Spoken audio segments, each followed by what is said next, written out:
देखिए, जयराम जी विपक्ष के नेता हैं।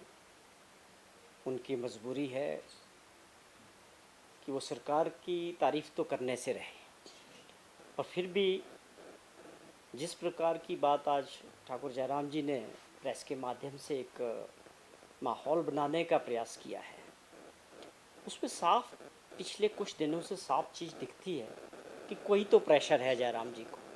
अब वो क्या प्रेशर है, लगातार पिछले 2 महीनों से जिस तरह की बयानबाजी कर रहे हैं, एक दबाव तो है भाजपा के अंदर लीडरशिप को लेके। ये फ्यूचर की लीडरशिप की कोई दबाव है या क्या कारण है, लेकिन फिर भी हम बार बार ये आग्रह करते हैं कि विपक्ष का होने का मतलब है कि आपको भी हिमाचल प्रदेश के लोगों के लिए और हिमाचल प्रदेश के लिए काम करना है। आप 5 साल हिमाचल प्रदेश के मुख्यमंत्री रहे, आपकी सरकार रही। हमने बार बार कई बार इस बात का जिक्र किया कि आप हमको कुछ तो बता दें कि आपके 5 साल के कौन सी बड़ी हाईलाइट्स रही, आपके 5 बड़े काम बता दें कि आपके 5 वर्ष में प्रदेश के लिए हुए, अर्थव्यवस्था को सुधारने के लिए हुए, या विकास की दृष्टि से आपका क्या विज़न था, आपकी 5 साल की सरकार का विज़न क्या था। पहला विज़न था कि पहली बार हिमाचल प्रदेश में शराब माफिया आपके टाइम में पनपा और मंडी के अंदर कुछ लोगों ने अपनी जानें गंवाई। पूरी तरह संरक्षण सरकार का था, कोई पूछने वाला नहीं था। ये नाम जुड़ा हिमाचल का शराब माफिया के साथ। ये पहली उपलब्धि थी जयराम सरकार की पिछली। उसके बाद पुलिस विभाग में भर्तियां होनी थी। उन भर्तियों को लेके आपने पूरे देश के अंदर जिस प्रकार हिमाचल प्रदेश का नाम बदनाम किया, कोई पूछने वाला नहीं।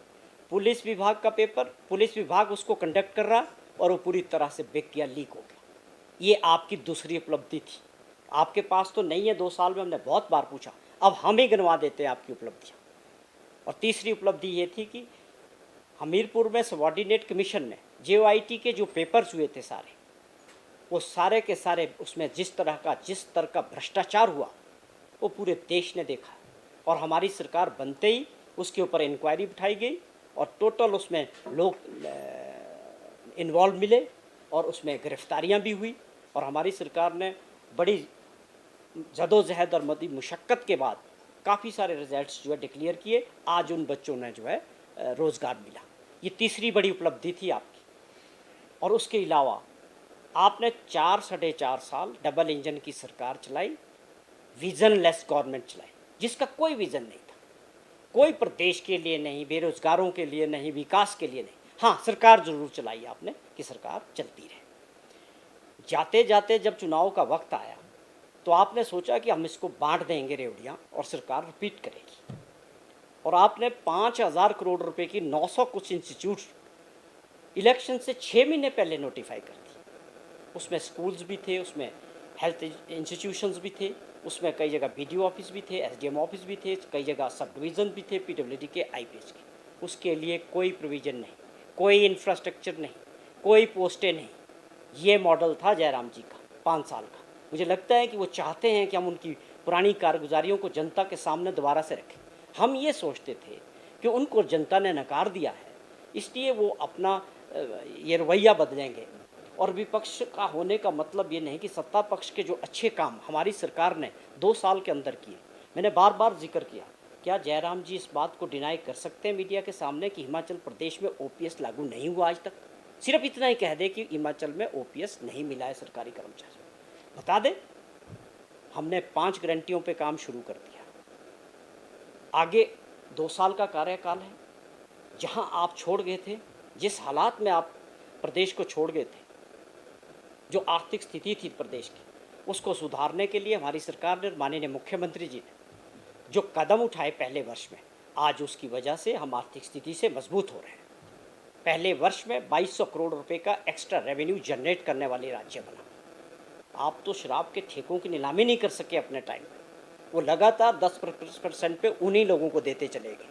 हमारी सरकार आई, मुख्यमंत्री जी ने ओपन ऑक्शन किया और तकरीबन एक्स्ट्रा रेवेन्यू पहले वर्ष में 500 करोड़ रुपया जनरेट किया।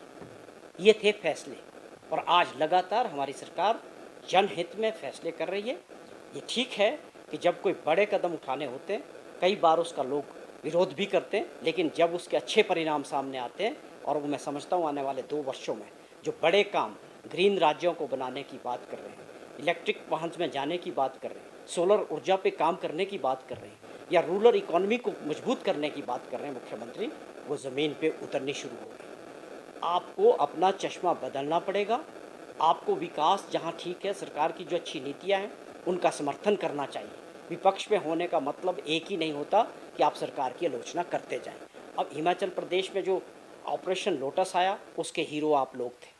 आप लोगों ने हिमाचल प्रदेश का नाम एक बार फिर से बदनाम किया। हिमाचल प्रदेश के लोग इस तरह की राजनीति को बिल्कुल पसंद नहीं करते थे और दोबारा चुनाव हुआ और लोगों ने 40 का नंबर दोबारा कांग्रेस सरकार को दिया। उनका जनादेश था कि सुखविंदर सिंह सुक्खू जी 5 साल तक सेवा करेंगे प्रदेश की और लोगों का ये मत था। उससे भी आप लोगों ने सीख